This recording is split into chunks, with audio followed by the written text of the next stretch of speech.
म चाहन्छु यो देशमा सिर्फ पसिना बगाउनुपर्छ,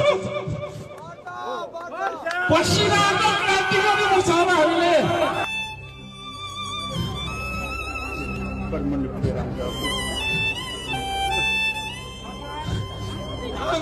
हामी डरिरहेका छौँ। आज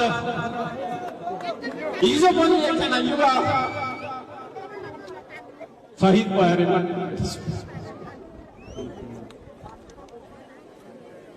हामी किन शहीद बन्नु परेको छ